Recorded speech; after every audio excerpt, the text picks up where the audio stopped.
அன்பின் பிரியமான தேவனுடைய பிள்ளைகளே, நீண்ட நாட்களுக்கு பிறகு கர்த்தருடைய வசனத்தை தியானம் பண்ணும்படி ஆண்டவர் கொடுத்த கிருபைக்காக ஆண்டவருக்கு நன்றி தெரிவிக்கிறேன். நிறைய பேருக்கு இல்லாத பாக்கியத்தை அப்பப்போ ஆண்டவர் நம்ம கொடுத்துக்கிட்டு இருக்கார். இதை நம்ம பயன்படுத்தி கொண்டு பரலோகத்துக்கு வந்து சேர வேண்டும் என்று தாழ்மையுடனே உங்களை வேண்டிக் கொள்கிறேன். வசனத்தை தியானம் பண்ணுறதுக்கு முன்பதாக சிறிய ஜபத்துடனே இந்த வேலையை நம்ம ஆரம்பிப்போம். அன்பின் தேவனே, ஜீவனுள்ள தகவலை எங்களை நேசித்த ஆண்டவரே, பைபிள் சீக்ரெட்ஸ் அப்படிங்கிற இந்த வசனத்தை தியானம் பண்ணும்படி நீர் கொடுத்த கிருபைக்காக நமக்கு நன்றி. உலகத்தில் எத்தனையோ பேருக்கு இல்லாத பாக்கியத்தை எங்களுக்கு தந்திருக்கிறீங்க. உங்களுடைய சந்நிதியில் தியானம் பண்ணிக்கொள்வதும் உண்மை ஆராதிப்பதும் நீர் கொடுத்த கிருபையாக இருக்க ஆண்டவரே. அதை செய்யும்போது நீ தம்மை துணையாக இருந்து எங்களை வழிநடத்தும். ஜீவனுள்ள தகப்பனே, நாங்கள் யானோ தானோன்னு இல்லாமல் உமக்கு உண்மையுள்ளவளாக இருக்கும்படி கிருபை செய்து வழிநடத்தும்.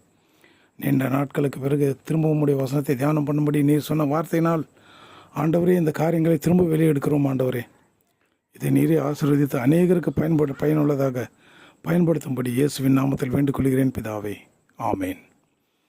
பிரியமான தேவனுடைய பிள்ளைகளே, நம்ம ரொம்ப நாட்களாக நம்ம ஆதியாகமம் 35ஆம் அதிகாரத்திலிருந்து தியானம் பண்ணி கொண்டே இருக்கிறோம். இப்பொழுது ஆதியாகமம் 35ஆம் அதிகாரம் 9வது வசனத்தை நான் வாசிக்கிறேன், கேளுங்க.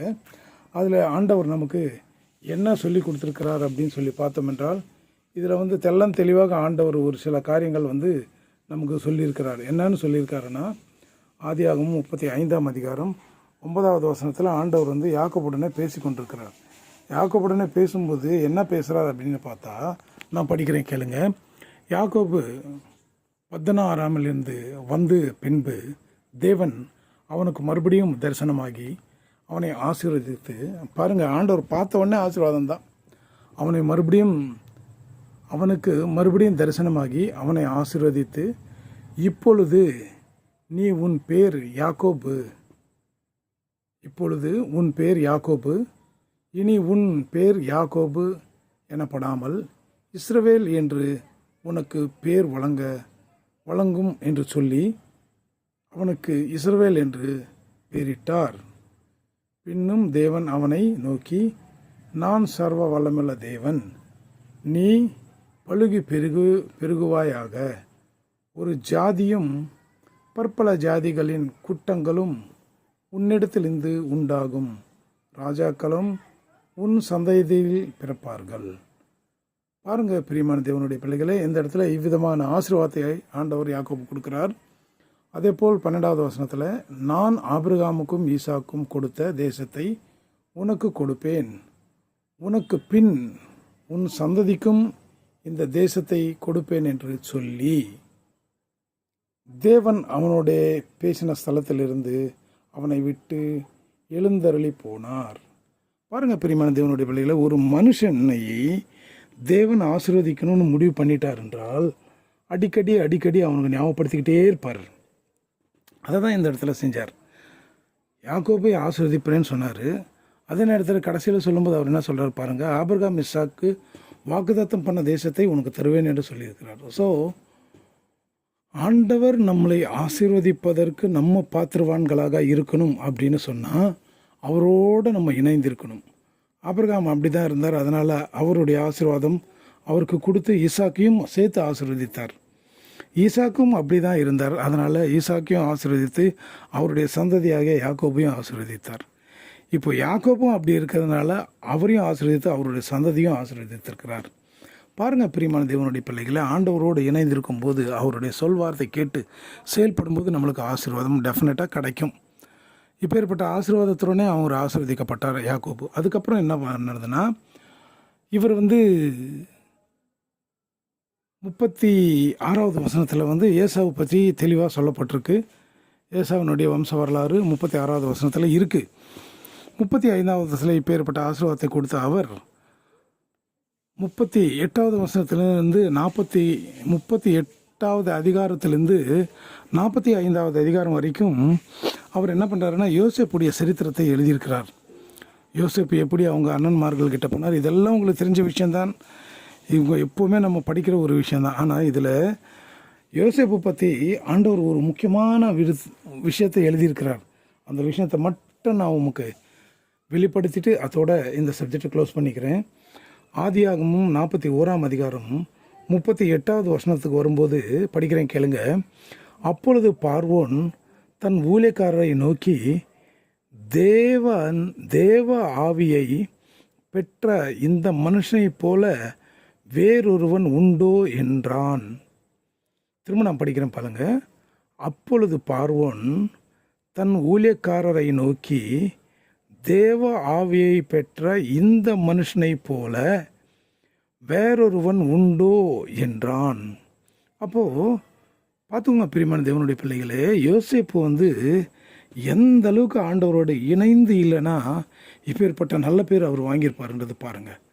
ஒரு அந்நியன் பார்வோன், கடவுள் அறியாத ஒரு மனுஷன், அவன் சொல்கிறான், என்ன சொல்கிறான்னா, தேவ ஆவியை பெற்ற இந்த மனுஷனை போல வேறொருவன் உண்டோ அப்படின்னா வேற ஒருத்தனை இல்லை அப்படின்னு அவர் தெளிவாக அந்த இடத்துல சொல்லிடுறார். அதனால் பிரியமான தேவனுடைய பிள்ளைகளே, யோசேப்பு எப்படி தன்னுடைய வாழ்க்கையை ஆரம்பித்து எப்படியெல்லாம் முடித்து அவருடைய சிறிய வயதில் எப்படி இருந்திருக்காரோ தெரியல. விற்கப்பட்ட பிறகு அவருடைய வாழ்க்கை முடிவு வரைக்கும், அவர் இறந்து போகிற வரைக்கும் பைபிளில் எழுதப்பட்டிருக்கு. அவர் எந்த இடத்துலையுமே கடவுளை தூஷணம் பண்ணி அவருக்கு விரோதமாக இருந்த மாதிரி எந்த இடத்துலையுமே செயல்கள் காமிக்கலை. அதனால தான் ஒரு அந்நியனே சொல்கிறாரு, யோசேப்புக்கு இப்பேற்பட்ட ஆவி தேவ ஆவி பெற்ற மனுஷன் அப்படின்னு சொல்கிறார். இவ்விதமாக இவங்களுடைய வாழ்க்கை வரலாறு முடியும் போது 46வது அதிகாரத்துக்கு வரும்போது அந்த இடத்துல என்ன சொல்லப்பட்டிருக்குன்னா, இஸ்ரவேல் தனக்கு உண்டான யாவையும் தேசத்துக்கு கொண்டு புறப்பட்டு பேர்ஷெபாவுக்கு போய் தன் தகப்பனாகிய ஈசாக்குடைய தேவனுக்கு பலியிட்டான். பாருங்கள், பேர்ஷெபாவில் போயிட்டு யாக்கோபு பலியிடுகிறார். அவனுக்கு தேவையானதெல்லாம் பலிக்கு என்னென்ன கொண்டு போகணுமோ எல்லாத்தையும் கொண்டு போகிறார். எல்லாத்தையும் பலியிட்டு முடிக்கிறார். இது எல்லாத்தையும் முடிச்சுட்டு வரும்போது யாக்கோபு அந்த இடத்துல காலமாகிறார். யாக்கோபு காலமாகிறதுக்கு முன்னாடி ஈசாக்கின் இடத்துல அவர் கேட்டுக்கொண்ட ஒரு முக்கியமான காரியம் என்னென்னா, உன் தகப்பனாகிய ஆபிரகாம் ஈசாக்கை எந்த இடத்துல நீ அடக்கம் பண்ணியோ இந்த யாக்கோபையும் அந்த இடத்துல தான் நீ அடக்கம் பண்ணணும், நான் இறந்து போயிட்டேன்னு என்ன அப்படின்னு யோசேப்பு கிட்ட இவர் ஒரு பிரமாணத்தை வாங்கிடுறாரு. ஸோ இந்த பிரமாணத்தை பார்வோன் ராஜாவுக்கு தெளிவுபடுத்தி யோசேப்பு யாக்கோபு இறந்ததுக்கப்புறம் அவரை கொண்டு போயிட்டு அந்த இடத்துல அடக்கம் பண்ணி வைக்கிறார். அப்புறம் யோசேப்பும் காலமான பிறகு அவரையும் கொண்டு போய் அடக்கம் பண்ணுகிறார்கள். இவ்விதமாக தங்களுடைய வாழ்க்கை முடிவடைகிறது. இது 47ஆம் அதிகாரத்திலேருந்து 50வது அதிகாரத்துக்குள்ளே இந்த விஷயங்கள் அடக்கம் பண்ணப்பட்டிருக்கு. இதில் தெளிவாக எடுத்து சொல்லக்கூடிய காரியங்கள் நமக்கு தெரிஞ்சு இந்த இடத்துல பெருசாக ஒன்றுமே இல்லை. அவங்க இறந்து போகிறாங்க, அவங்கள கொண்டு போய் அடக்கம் பண்ணுறாங்க. இந்த காரியங்கள் மட்டும்தான் இந்த இடத்துல எழுதப்பட்டிருக்கு. ஸோ அந்த பார்வோன் ராஜா உயிரோடு இருக்கிற வரைக்கும் இஸ்ரேல் மக்கள் அந்த இடத்துல சந்தோஷமாக இருந்தாங்க. அந்த பார்வோன் ராஜா உயிர் எழுந்ததுக்கப்புறம் வேறு அடுத்த பார்வோன் ராஜா இவங்களை அடிமைகளாக ட்ரீட் பண்ண ஆரம்பிச்சிருக்கிறாங்க. ஸோ அந்த கதையெல்லாம் இதுக்கப்புறம் நம்ம அடுத்தடுத்து வர அதிகாரத்தில் நம்ம படிக்க போகிறோம். இது வரைக்கும் நம்ம ஆதியாகமத்தின் 1ஆம் அதிகாரத்திலேருந்து 50வது அதிகாரங்கள் வரைக்கும் நம்ம தியானம் பண்ணியிருக்கிறோம். இத்தோட ஆதியாகம் 50வது அதிகாரம் முடிவடைந்தது. 50வது அதிகாரம் வரைக்கும் நம்ம பைபிளோடைய சீக்கிரத்தை தியானம் பண்ணி முடிச்சிட்டோம். இதற்கு பிறகு யாத்திராகமத்தை நம்ம தியானம் பண்ண போகிறோம். பிரியமான தேவனுடைய பிள்ளைகளே, இவ்விதமாக ஆண்டவர் நம்மளை வழிநடத்தி கொண்டிருக்கிறார். எப்படி யாக்கோபையும் எப்படி யோசேப்பையும் வழிநடத்தினாரோ அவ்விதமாகவே நம்மளையும் ஆண்டவர் வழிநடத்துகிறார். ஆதியாகமும் 50ஆம் அதிகாரம் 26வது வசனத்தை நான் படிக்கிறேன், கேளுங்க. யோசேப்பு 110 வயதுள்ளவனாய் மரித்தான். அவனுக்கு சுகந்த வர்க்கமிட்டு எகிப்து தேசத்தில் அவனை ஒரு பெட்டியில் வைத்தார்கள். பாருங்கள், 120 வருஷம் யோசேப்பு உயிர் வாழ்ந்து இறந்துட்டாராம். சுகந்த திரவியங்களை அவருக்கு ரெடி பண்ணி அவங்களுக்கு வைத்திருக்காங்களாம் பெட்டியில் வச்சு. இதில் ஒரு 40 நாள் பற்றியும் 70 நாள் பற்றியும் எழுதப்பட்டிருக்கு. இந்த 40 நாள் யாக்கோபுக்காக துக்கம் கொண்டாடுறாங்க, 70 நாள் துக்கம் கொண்டாடுறாங்க. அப்புறம் 40 நாட்கள் அந்த சுகந்த திரவியங்கள், அதாவது அந்த சுகந்த வாசனையுள்ள அந்த திரவியங்கள் ரெடி பண்ணுவதற்கு அவங்க 40 நாள் எடுத்துக்கிறாங்க. அது வரைக்கும் யாக்கோபுடைய இறந்து போன அந்த உடல் அங்கேயே இருக்கிறது. பாருங்கள் பிரியமான தேவனுடைய பிள்ளைகளே, இவ்விதமாக கடவுளுக்காக இருந்து யார் இறந்து போகிறாங்களோ அவங்களுக்காக ஆண்டவர் எவ்வளோ செய்வார். அவங்களுக்காக ஆண்டவர் எத்தனையோ பேரை உருவாக்குவார். 50வது அதிகாரம் 14 வசனத்தை படிக்கிறேன், கேளுங்க. யோசேப்பு தன் தகப்பனை அடக்கம் பண்ணின பின்பு அவனும் அவன் சகோதரரும் அவருடைய தகப்பனை அடக்கம் பண்ணுவதற்கு அவனோடே கூட போனார்கள். யாவரும் போனவர்கள் யாவரும் எகிப்துக்கு திரும்பினார்கள். பாருங்கள், அவரை அடக்கம் பண்ணிட்டு எகிப்துக்கு திரும்பி வந்துட்டாங்களாம். 15வது வசனம், தங்கள் தகப்பன் மரணம் அடைந்ததை யோசேப்பின் சகோதரன் கண்டு, ஒரு வேளை யோசேப்பு நம்மை பகைத்து நாம் அவனுக்கு செய்த எல்லா பொல்லாப்பங்களையும் நமக்கு சரிக்கு சரி காட்டுவான் என்று சொல்லி யோசேப்பினிடத்தில் ஆள் அனுப்பி.